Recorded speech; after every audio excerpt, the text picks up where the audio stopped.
నమస్తే అండి. తమిళనాడు పాలిటిక్స్లో విజయ్ రేంజ్ ఏంటో చూపిస్తా ఉన్నాడు. దాదాపు 500 కార్లతో ఈ రోజున ప్రమాణ స్వీకారానికి వెళ్తున్నట్టుగా తెలుస్తూ ఉంది. అది మామూలు విషయం అయితే కాదు.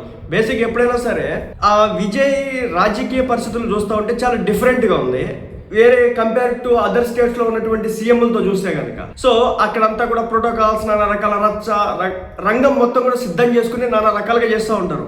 కానీ విజయ్ అంతా కూడా అసలుకి ట్విస్ట్లు టర్న్లు సినిమాలకు మించి ఒకదానికి మించి ఒకటి అనే విధంగా ఇతని రాజకీయ చరిత్ర ఇప్పుడు నడుస్తూ ఉంది.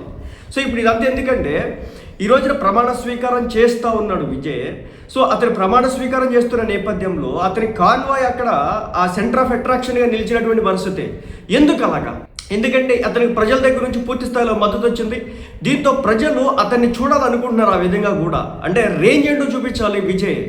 సో ఇక్కడ ఉన్నదంతా కూడా జెన్జీ అనమాట. సో న్యూ జెన్ కిడ్స్ అంతా కూడా అంటే 18 years ఉన్నటువంటి ప్రతి ఒక్కళ్ళు కూడా విజయ్ వైపు ఈసారి మొక్కు చూపించినారు. సో ఓటు పడినటువంటి ప్రతి ఒక్కరు కూడా అంటే ఓటు హక్కు వినియోగించుకున్నటువంటి యువత అంతా కూడా విజయ్ వైపే చూసినారు. సో ఎడ్రినల్ రష్ కావాలంటే తప్పనిసరిగా ఇలాంటి స్టంట్స్ కొన్ని చేస్తూ ఉండాలి. సో అందులో భాగంగానే ఈ రోజున తన భారీ స్థాయి కాన్వాయ్తో వెళ్ళి విజయ్ ప్రమాణ స్వీకారం చేయబోతా ఉన్నాడు. సో విజయ్ ఏది చేసినా ఒక ట్రెండ్ సెట్ చేసే విధంగా ముందుకెళ్తా ఉన్నాడు.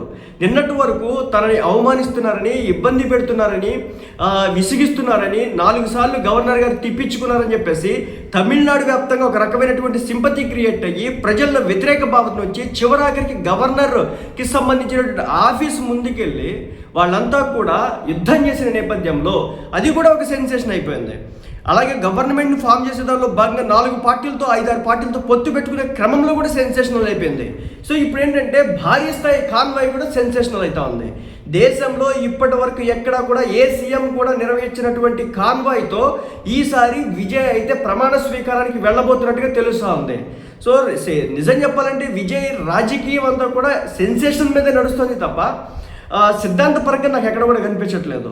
ఏదేమైనప్పటికీ కూడా ప్రజల్లో మద్దతు ఉంది. సో ఆ మద్దతులు ఎన్కాష్ చేసే ప్రయత్నం విజయ్ బాగా చేసినాడు. సో తనకి సపోర్ట్ దక్కుతూ ఉంది. నిజంగా చెప్తున్నా, నిన్న గవర్నర్ దగ్గరికి వెళ్ళే క్రమంలో ఫ్లైఓవర్ మీద నుంచి కార్లు కాన్వాయ్ వస్తుంటే కూడా ఆ జూమ్ పెట్టినటువంటి తీరు, ఆ కెమెరా యాంగిల్స్ తీసినటువంటి తీరు సినిమాల్లో కూడా చాలు ఆ మాదిరి తీసి వదిలిపెట్టినారు. సో తమిళనాడు ఎక్కడా చూసినా సరే ఈ కాన్వాయ్ గురించి ఇప్పుడు ప్రజలంతా కూడా మాట్లాడుకోవడం జరుగుతుంది. విజయ్ రాజకీయాలు అదర్ పొలిటీషియన్స్తో పొలిటికల్ లీడర్స్తో మరి ముఖ్యంగా డిఎంకే ఏఐడిఎంకేతో కంపేర్ చేయడానికి ఎక్కడ కూడా లేదనమాట. టోటల్ డిఫరెంట్ అనమాట. సో తన ఏంటో, తన సామర్థ్యం ఏంటో, తన సత్తా ఏంటో చూపించే ప్రయత్నం విజయ్ ప్రతి అంశంలో కూడా ఇప్పుడు అక్కడ చూపిస్తున్నాడు అనమాట. సో అందులో భాగంగా ఈ రోజున ప్రమాణ స్వీకారంలో భాగంగా తన యొక్క కాన్వాయ్ కూడా సెంటర్ ఆఫ్ ది అట్రాక్షన్గా ఈ రోజున మారిపోయినటువంటి పరిస్థితి.